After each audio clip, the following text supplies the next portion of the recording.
Hoje a gente vai falar do porta-voz do bolsonarismo lá nos Estados Unidos, que está atacando jornalistas de uma certa emissora de TV. Vamos falar de inteligência artificial, que virou foco aí de processo envolvendo justiça eleitoral, e Supremo Tribunal Federal, a IA do Jair Bolsonaro, teve decisão do Moraes, agora já tem informação sobre como vai ser a resposta do Jair Bolsonaro. Vamos falar da situação de Minas Gerais, houve novidade, aliás, como foi colocado aqui ontem, sobre a candidatura do Cleitinho, agora abandonado pelo Partido Republicanos. E isso mexe no tabuleiro também da corrida presidencial, aliás, um baque muito forte para um dos candidatos. E tem novos resultados de pesquisa para a gente ir monitorando aos pouquinhos. Então eu começo por uma pauta que está dando o que falar nas redes sociais, principalmente ali no X, o antigo Twitter, porque o Paulo Figueiredo, porta-voz do Eduardo Bolsonaro nos Estados Unidos e aliado do Flávio Bolsonaro, atacou jornalistas da Globo News, emissora de TV, chamando profissionais de putas e prostitutas. E ele usou esse vocabulário em razão do que ele estava apontando de verba de publicidade federal, portanto, verbas que são destinadas pelo governo Lula para essa emissora de TV. Então, fez uma associação das verbas com a prostituição. E foi criticado ali nas redes sociais também por uma declaração envolvendo a jornalista Miriam Leitão, a fazer uma referência bastante ofensiva, restaurando aquela declaração do Jair Bolsonaro sobre a Maria do Rosário, da questão do merecimento ou não do estupro, e ele usou uma frase ali similar para tratar da jornalista, tentando dividir as jornalistas mulheres entre aquelas que seriam mais bonitas e aquelas que seriam mais feias, e isso, portanto, resultaria numa diferença na questão do estupro acontecer ou não, de ser merecido ou não. Então, houve uma forte reação a respeito desse discurso feito lá num canal de YouTube do influencer bolsonarista. E o que é preciso deixar claro é que o Paulo Figueiredo, ele atuou durante o governo Bolsonaro numa outra emissora, no caso a Jovem Pan, e eu estou falando aqui apenas fatos objetivos, tá? Sem entrar em qualquer juízo de valor, eu já vou falar sobre esse mecanismo. Mas uma emissora que recebeu verba de publicidade federal durante o governo Bolsonaro, portanto, do governo Bolsonaro. Ele entrou, inclusive, num ano em que houve esse recebimento, um recebimento que cresceu, como foram evidenciados em reportagens baseadas em dados da SECOM, da Secretaria de Comunicação Social da Presidência da República. Então, a Jovem Pan, em 4 anos de governo, só daquelas verbas que são parte ali da Secretaria de Comunicação, recebeu 18 milhões e 800 mil reais. E isso não conta verbas de estatais, como, por exemplo, Caixa Econômica Federal, Banco do Brasil, Petrobras. E vamos lembrar que o Roberto Castelo Branco foi presidente da Petrobras durante o governo de Jair Bolsonaro e acabou exonerado e relatou que recebeu pressões, não só para conter artificialmente o preço dos combustíveis, mas também para fornecer verbas de publicidade para emissoras alinhadas ao governo. Muitas vezes o grosso desse montante distribuído aí para determinados veículos de comunicação vem de estatais ou companhias mistas. Aliás, tem até um debate envolvendo Fernando Haddad sobre o que é estatal, o que é companhia mista, que é outro debate que está repercutindo bastante nas redes sociais. Então, só para deixar claro, quer dizer, pela lógica do Paulo Figueiredo, aplicada nesse caso à Globo News, eu não estou legitimando essa lógica, mas pela lógica dele, ele se xingou também. Porque se todos os profissionais de uma emissora que recebem verba de publicidade federal de um determinado governo são putos, são prostitutos ou putas e prostitutas, isso significa que, bom, aqueles que estavam num governo contrário também recebendo verbas, também seriam. É uma questão simplesmente de raciocínio lógico, né? Ou o argumento teria que ser outro, mas foi esse que ele apresentou. E eu sou um crítico desse mecanismo de distribuição de verbas. Obviamente, não sou um sujeito tão estúpido para apontar que as pessoas, todas as pessoas que trabalham nesses veículos, se prostituem em razão desse mecanismo. Eu considero que há problemas nesse mecanismo porque as verbas não são distribuídas a partir de critérios técnicos, de critérios objetivos e sempre dão margem para escambos. Um dos motivos pelos quais eu chamo o regime brasileiro de República do Escambo. Então, você tem determinados governos, de determinados grupos políticos, que muitas vezes deixam de repassar essa verba de publicidade, que é um dinheiro para que seja veiculada propaganda naquele veículo sobre políticas públicas do governo, ou, no caso de estatais, sobre programas que envolvem essas companhias. Muitas vezes o governo deixa de passar essa verba em razão de uma cobertura eventualmente negativa que é feita pelo veículo.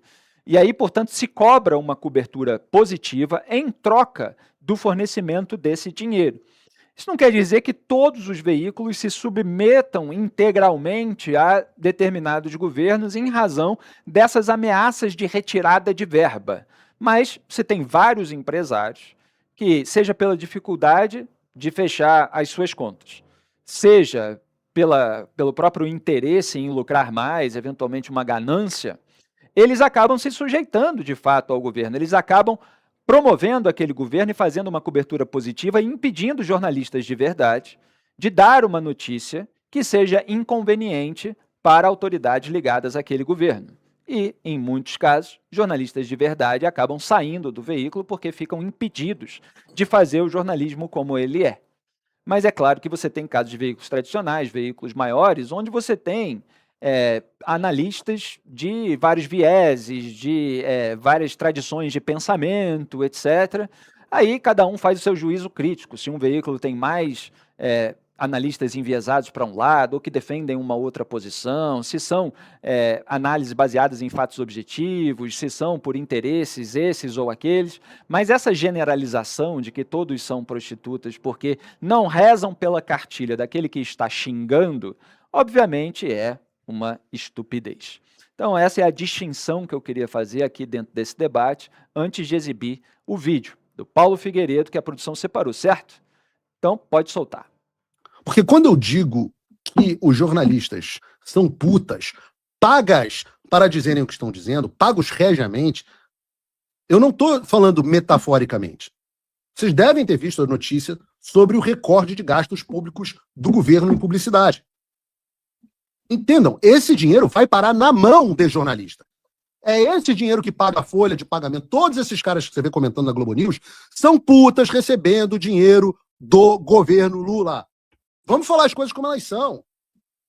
Poder 360, Folha de São Paulo, esse governo que paga a existência dessas pessoas, que como não tem audiência, não tem mais leitores, não fossem esse dinheiro do governo Lula, essas pessoas, não há talento delas. Elas estariam desempregadas, elas estariam catando lixo na rua. Ou se prostituindo. Algumas talvez tenham até aparência para se prostituir. Outras não. Não vou citar aqui nomes, mas tem dificuldade de imaginar se, por exemplo, vou citar nome, sim, se a Miriam Leitoa, por exemplo, caso não tivesse uma teta para mamar na Globo paga com o nosso dinheiro, tenho dúvidas se haveria demanda caso se prostituísse. Tenho dúvidas. É mais uma que não merece ser estuprada, como todas as outras não merecem, mas essas talvez um pouco mais.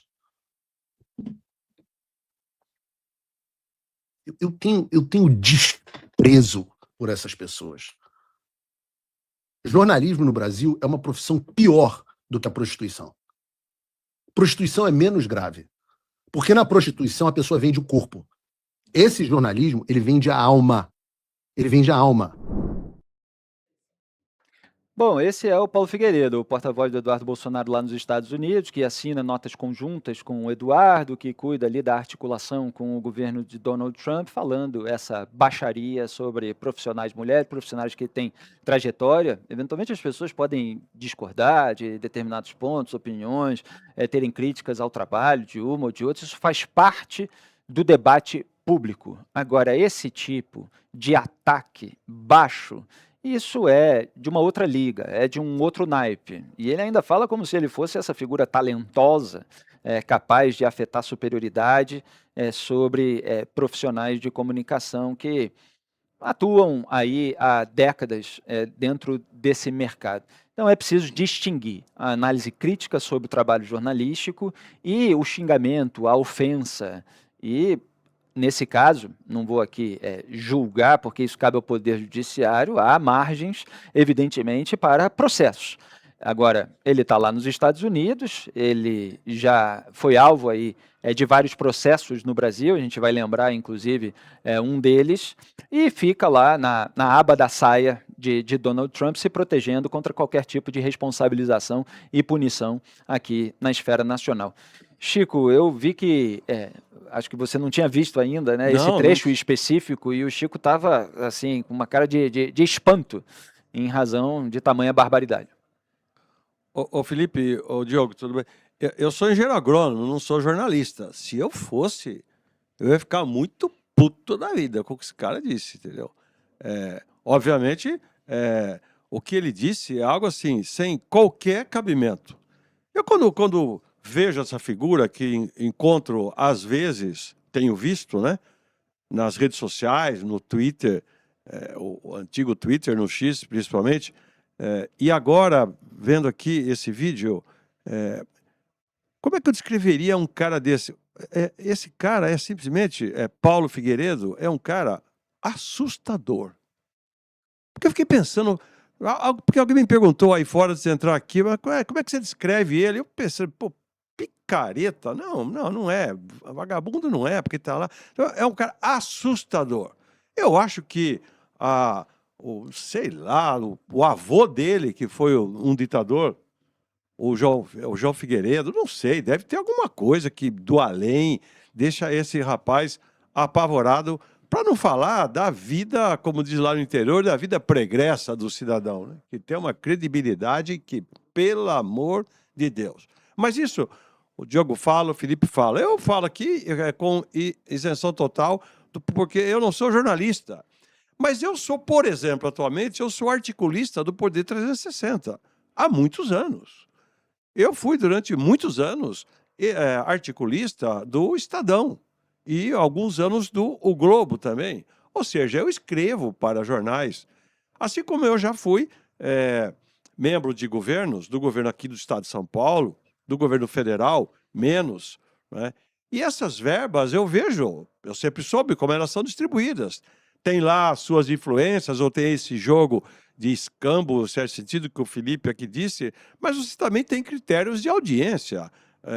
Os órgãos, eles distribuem para os veículos, às vezes a gente até não gostava. Pô, mas vai mandar dinheiro para isso daqui? Fala, é em função da audiência, ou seja, existem critérios objetivos que podem ser discutidos, contestados. Eu nem entendo muito desse assunto para estar falando sobre ele. Agora, o que esse Paulo Figueiredo falou é assim, o absurdo do absurdo dos absurdos. Agora, ele é não só assustador para pessoas sensatas ou para a sensatez, ele é assustador para o bolsonarismo. Esses caras nos assustam.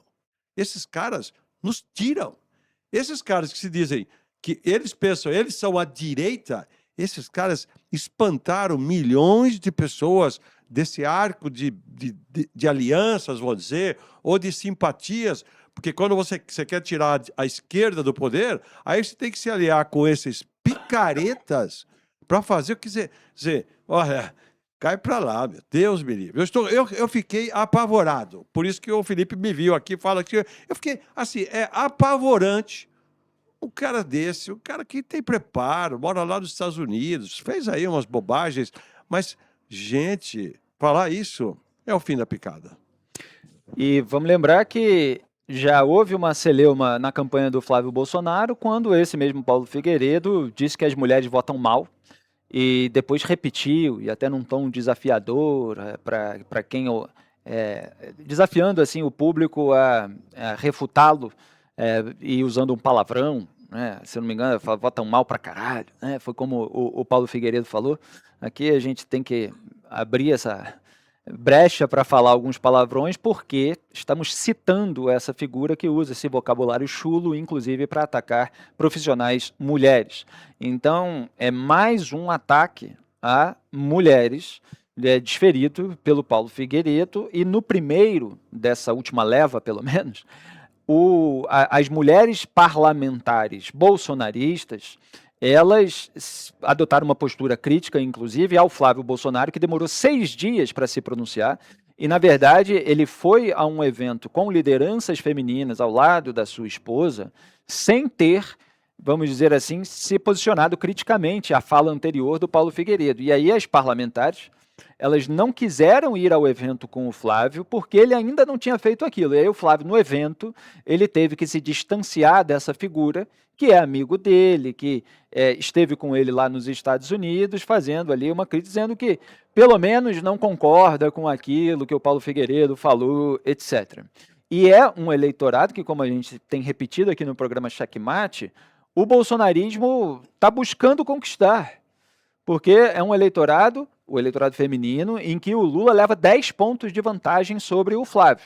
Então, esse tipo de declaração de um aliado tão próximo, de alguém que assina notas conjuntas com o Eduardo Bolsonaro, que cuida dessa articulação com o governo Trump, ainda desgasta mais o Flávio Bolsonaro nesse segmento que ele procura conquistar. Diogo da Luz, o que chamou sua atenção? Uma coisa que chamou muita atenção é que nesse evento em que o Flávio diz que o Paulo Figueiredo não estava na campanha dele, Flávio, ele emendou dizendo, mas o Paulo Figueiredo faz um trabalho muito importante para o nosso grupo.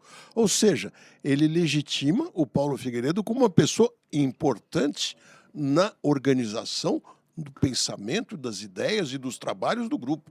É realmente de assustar como o Flávio não consiga definir claramente em que posição que ele está. E o Paulo Figueiredo, além de tudo, eu vou chegar na fala, mas além de tudo, ele faz um desserviço muito grande com uma baita de uma mentira. Ou ele é burro, ou ele mente muito. Por quê? A Globo Lixo, como ele gosta de se referir à emissora, pode não gostar e tem todo o direito de não gostar, e muita gente não gosta da opinião deles e está tudo certo. Só que ela fatura 17 bilhões de reais no ano e recebe coisa de 500 de governo. Isso não dá 3% do faturamento. Não dá para dizer que com 3% do faturamento uma empresa seja vendida para o Estado. Eu sou absolutamente contra essas propagandas de governo que são feitas, inclusive do Tribunal Superior Eleitoral, que tem fazendo todos os dias propaganda dizendo que deve se votar neste ou naquele grupo.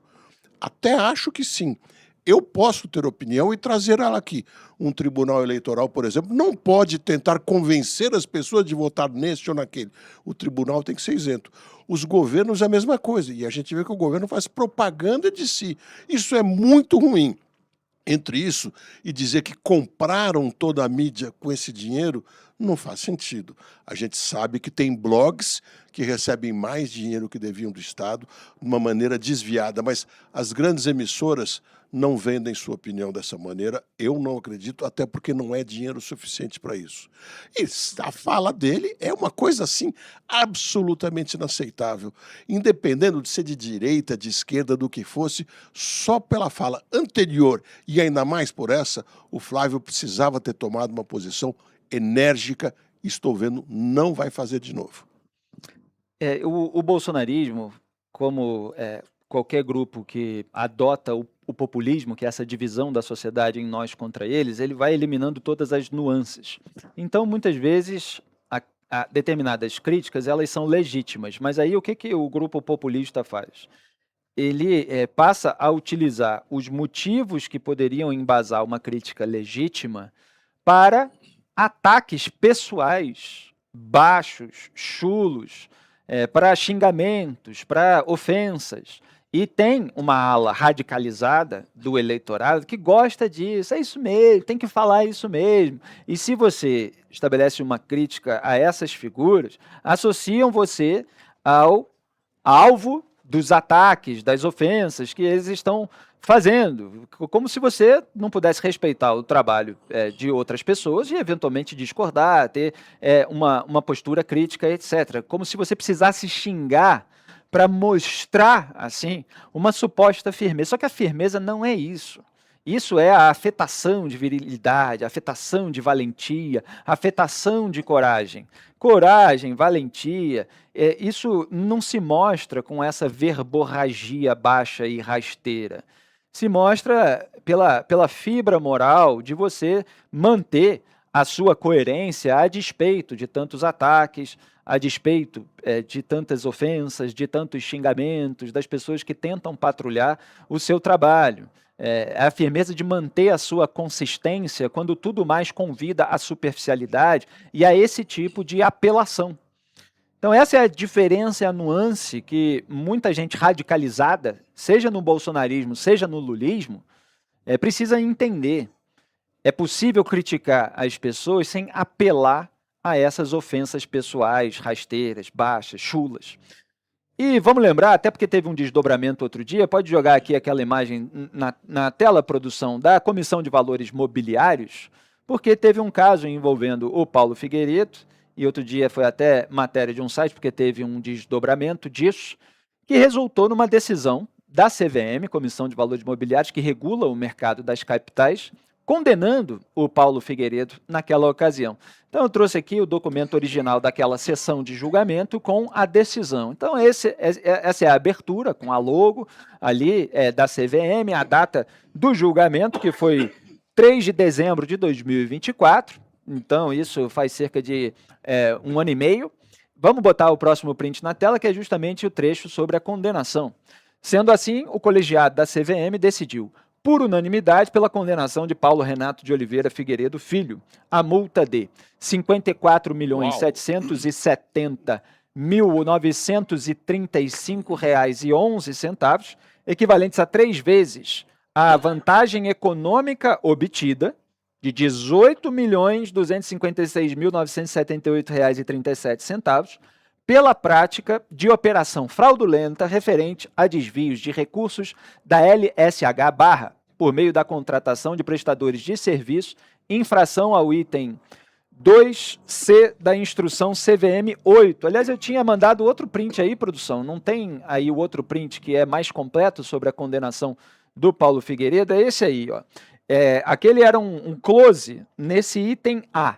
Então, ainda tem o item B, que foi a multa, também condenado a essa multa, de R$ 27 milhões, equivalentes ao triplo da vantagem indevida diretamente recebida por Paulo Filho, ele mesmo, pela prática de operação fraudulenta no mercado de valores imobiliários por meio da sobrevalorização de laudo de avaliação e da transferência indevida de riqueza, R$ 9 milhões, indicação no parágrafo 107 do relatório, infração ao item 2C da instrução CVM 8. Então tem lá todo um pouco desse juridiquês de um órgão de fiscalização e controle, mas do que tratava isso? Tratava da apuração de supostas irregularidades, e houve a conclusão de que de fato houve irregularidade, de operação fraudulenta, atuação irregular no mercado de valores imobiliários e quebra de dever de diligência no projeto de construção do hotel LSH Barra. O que o relator votou, né, a maneira como o relator votou e que foi aprovada por unanimidade por todo o colegiado da CVM foi no sentido de que o Paulo Figueiredo utilizou a contratação de prestadores de serviços fictícios para amealhar vantagens financeiras para si e sua família. E entre essas empresas estavam a Polaris e a Great Wall, das quais era sócio. Então você tinha esse caso da LSH, que tinha o Fundo de Investimentos e Participações LSH, o FIP-LSH, prometia financiar a construção de um hotel do Trump no Rio de Janeiro.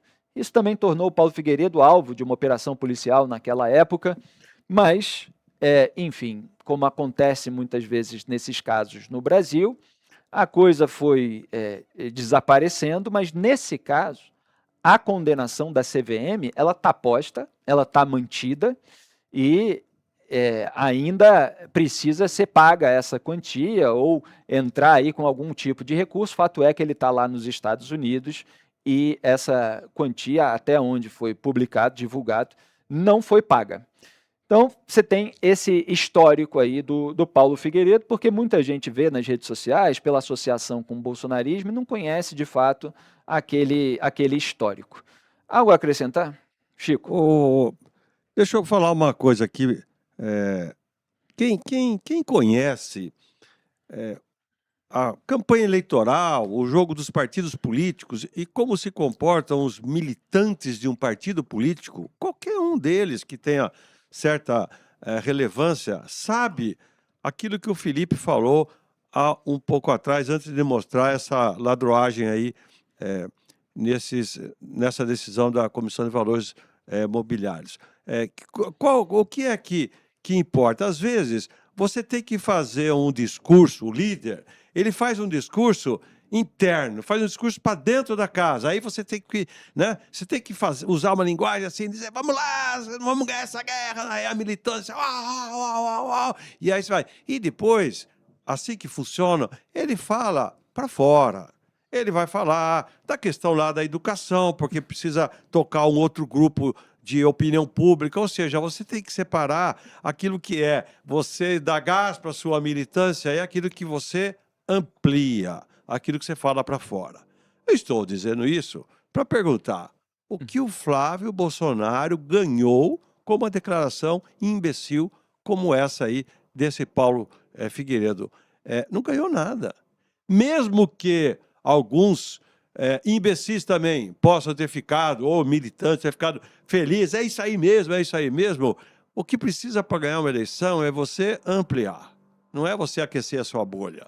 E a sua bolha, às vezes, estoura também, entendeu? Então, realmente, é infeliz sob todos os pontos de vista. Nesse sentido que eu disse que uma declaração como essa é assustadora.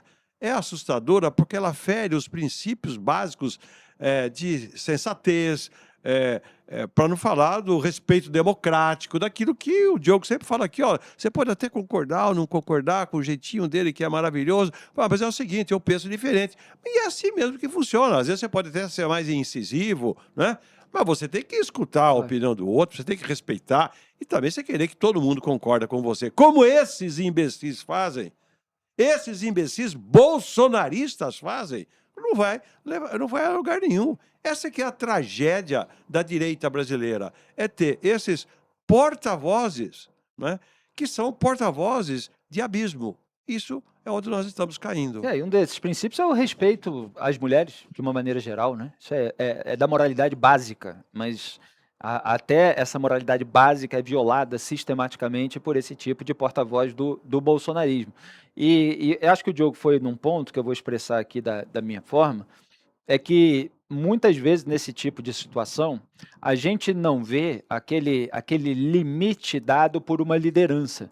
Aliás, foi algo que eu apontei na corrida eleitoral ainda de 2018, quando Jair Bolsonaro concorria com Fernando Haddad. Eu tenho um tweet daquela época, quem acompanha meu trabalho sabe, mostrando que líderes populares, goste ou não deles, eles atraem pessoas de bem, eventualmente pessoas deslumbradas com um discurso que não tem correspondência na prática, ou eventualmente pessoas que gostam de determinada atitude específica, que pode ser boa, pode ser legítima, mas esses líderes populares atraem pessoas de bem, mas atraem malucos, atraem impostores, atraem pessoas que têm um comportamento eventualmente delinquente, e é justamente a administração disso que vai mostrar quem esse líder é.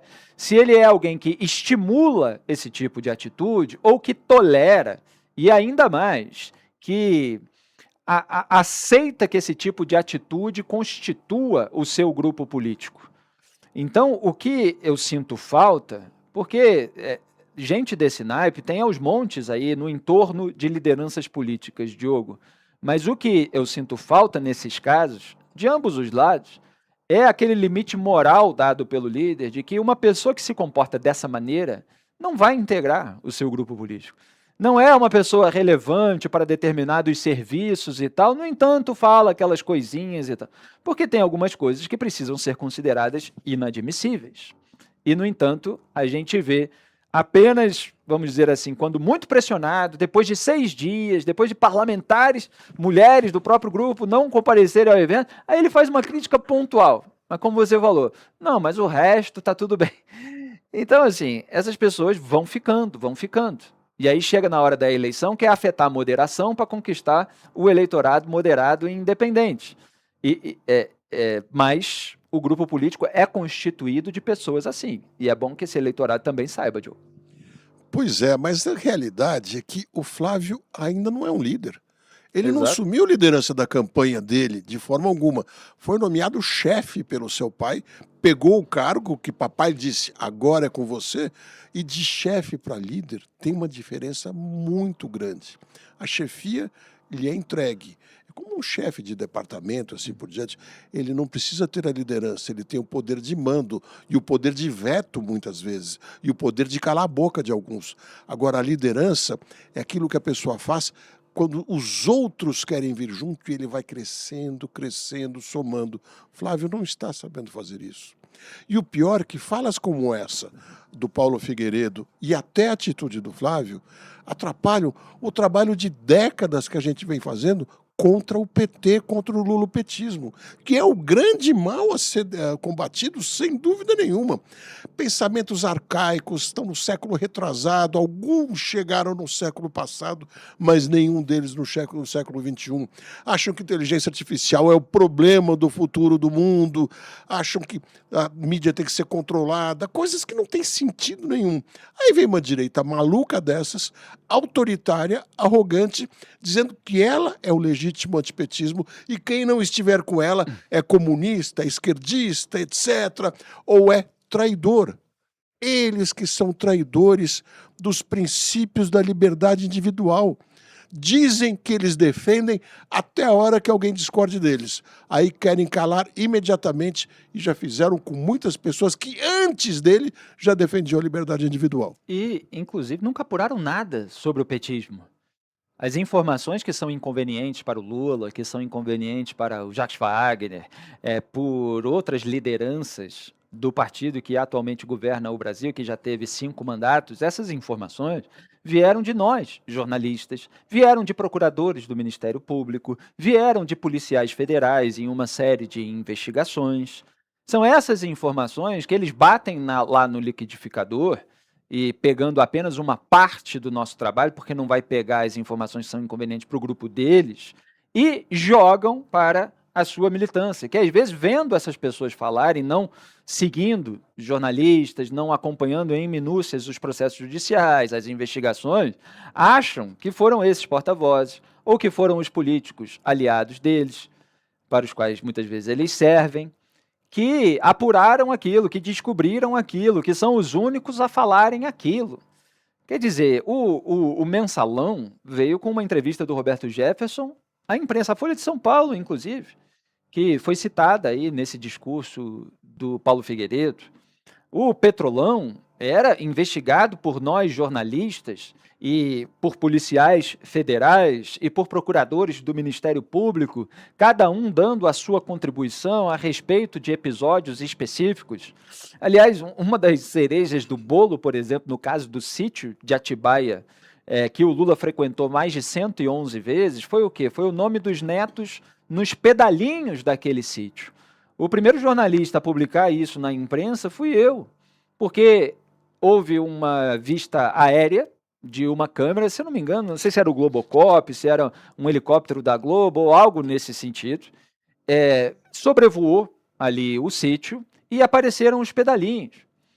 E não se identificou na reportagem que trazia essas imagens o nome dos netos do Lula. E eu fui lá na minha coluna, no site de uma revista, e publiquei aquilo, mostrando todas as conexões do Lula àquela propriedade. Então, assim, nós estamos expondo elementos inconvenientes para pessoas que têm poder há muito tempo. E para grupos políticos também, que controlam uma militância nas redes sociais e que nos atacam quando a gente expõe esse tipo de informação a respeito deles. Então, é preciso nortear um pouquinho de onde saem as informações, porque essas pessoas posam como a fonte legítima de toda a verdade, mas, na verdade, atacam a imprensa e usam boa parte da informação que é revelada pela imprensa.